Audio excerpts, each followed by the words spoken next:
Όπως είδατε, ο Σεβασμιότατος κρατούσε τα Άγια Λείψανα. Φέραμε 3 φορές τον ναό γύρω και σε κάθε στάση διαβάζαμε Απόστολο και Ευαγγέλιο. Τώρα που είπαμε μέσα, ο Σεβασμιότατος θα βάλει σε μία σημαίνια θήκη τα Άγια Λείψανα που σας είπα. Θα ρίξει και λίγο Άγιο Μύρο, από αυτό το Άγιο Μύρο που βαφτίζουν τα παιδιά δηλαδή, και μετά θα το εναποθέσει στο κέντρο της Αγίας Τραπέζης που υπάρχει μία μεγάλη τρύπα. Εκεί μέσα στην τρύπα αυτή έχουμε βάλει τα ονόματά σας. Θα μένατε ζωντανά, όσοι φέρατε, τα έχουμε βάλει εκεί.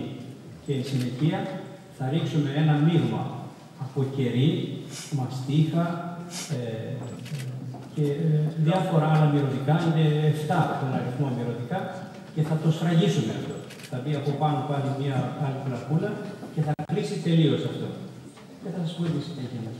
Τώρα μόλις βάλαμε μέσα στο κέντρο τα Άγια Λείψανα, γι' αυτό καθυστερήσαμε λίγο. Βάλαμε την γυρομαστίχη με το κερί και σφραγίστηκε πλέον η Αγία Τράπεζα. Αυτό που βάλαμε στο δεσπότη, τώρα το πανί αυτό, λέγεται σάββα. Είναι ένα, ας πούμε, πρόχειρο ένδυμα, γιατί τώρα θα επακολουθήσει μια άλλη συνέχεια, δηλαδή θα πλύνουμε την Αγία Τράπεζα με ευλογημένο σαπούνι και νερό. Εν συνεχεία θα βάλουμε νεροδόσταμο, θα ξαναλείψουμε νεροδόσταμο.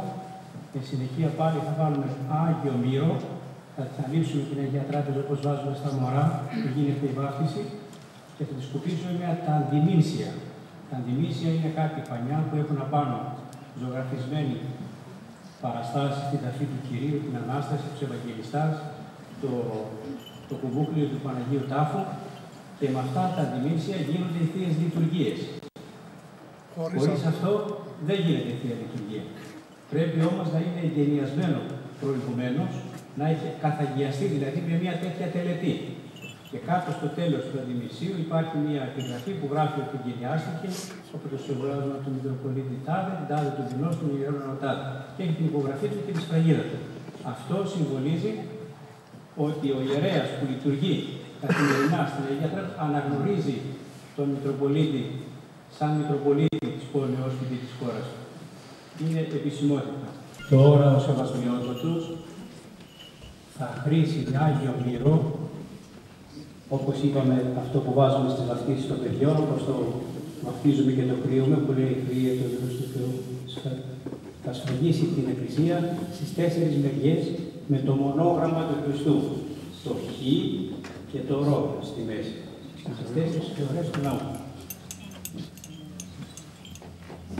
Τώρα, εν κατακλείδη, θα ανάψει ο Σεβασμιότατος, θα βάλει μόνος του το λαδάκι μέσα στην ακίνητη κατρίδα που είναι πίσω από το πολυέλαιο στην Αγία Τράπεζα, μπροστά από τον Σταυρωμένο. Θα βάλει και το φιτιλάκι και θα το ανάψει μόνος του με μια ειδική ευχή που θα πει. Εν συνεχεία θα βγάλουμε αυτό το σάββανο που είπαμε, το οποίο θα το πάρουν πίσω οι κυρίες, θα το κόψουν κομματάκια, θα το βουτήξουν μέσα στην γυρομαστίχη, αυτή που περίσσεψε από την Αγία Τράπεζα, και θα το πάρετε μέσα σε ένα φακελάκι για ευλογία στο τέλος, το αντίδωρο μαζί.